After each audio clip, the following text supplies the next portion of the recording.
So the study that you're doing with Emily, what do you hope to learn about human behavior? About human behavior. So what we're interested in is seeing how children who receive the risperidone treatments early in life, how sensitive they are to amphetamine and those type of drugs. And later the in life. likelihood of becoming addicted. It can give us a little bit of insight on, exactly how likely they would be to use these drugs, seek out these drugs, and continue using these drugs later in life. And that's just one of the small things that we'll learn from it. Another thing from a behavioral, more neuroscience point is that we can see a little bit about how it's affecting, how their dopamine systems are affected. And those are the reward centers that have to do with the addiction and have to do with whether they're hyperactive or not later in life, which is one of the things that we found looking at their locomotor, is that the animals that receive the risperidone treatments versus animals that receive a vehicle or placebo treatment are more hyperactive as adults whenever, just in general, and whenever they receive amphetamine treatments, which amphetamine, it causes an influx of dopamine, so there's more dopamine in the synapse, so more dopamine is able to be taken up, which is a stimulatory effect, so it gets you up, gets you going. A lot of what we've done is look at how sensitive rats are to amphetamine, and the reason why we do that is because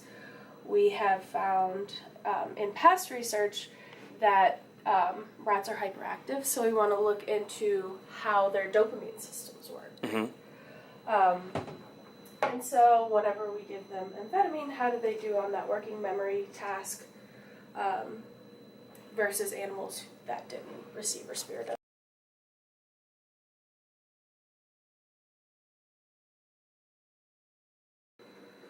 What we found, again, as I said a million times, is that they are more sensitive to the dopamine, more active even. I'm a Regents professor in psychological science. I've been here since 2016. I mainly teach courses in the areas of neuroscience and biological psychology, and I do research that involves lots of students.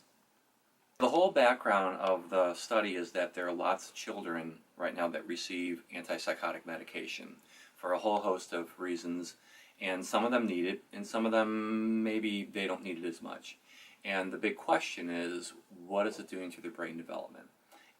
A lot of kids that receive antipsychotics have ADHD, and so they're probably getting Adderall or Ritalin or some type of treatment for that, and those drugs are stimulants as opposed to risperidone, which is an antipsychotic drug. And what we're worried about is not so much how those two interact, but we are kind of worried about the kids that get these drugs when they're younger. They typically have disorders that unfortunately predict that they're going to be liable for drug abuse down the road. Right. And so Because of that drug? not because of the risperidone or the Ritalin. It's just the disorder itself at both males and females. And so we inject them once a day from day 14 of their life till day 42 of their life. And day 42 is kind of analogous to maybe a 14 or 15-year-old. Then we give them a couple weeks off, and then we actually start doing our testing at that point. The working memory test is a really simple test. The animals in what's called the Skinner box or an operant chamber, any students at Intro to Psych might know what I'm talking about, but maybe not folks who haven't. But basically, you may have seen these things. They're put in a box, and they're given a lever to press. And if they press the lever, they have to wait a little bit, and then two levers come out. And their job is to press the opposite lever. And that's our working memory test. You remember which one you just had, press the other one. And so we look at that over a number of trials. We give delays between, so it's like we give them the lever, and then they have to wait 30 seconds. It's like, okay, it's been a while. Which one was it? And so it's usually harder for them to do that. And so we do that over a number of trials, and then once we feel like they're accomplished at that, we make it hard for them, so we start giving them drugs like amphetamine or other drugs to see if that will impair their ability. And then at that point, and so we do the exact same test. And the control is that we don't give them the amphetamine every day. We look at different doses. Sometimes they get an injection of just basically water or saline. So we can say, well, what's the effect of the injection? Because it is a little stressful for the rat, probably the student giving the injection as well. So we try to control for all those variables.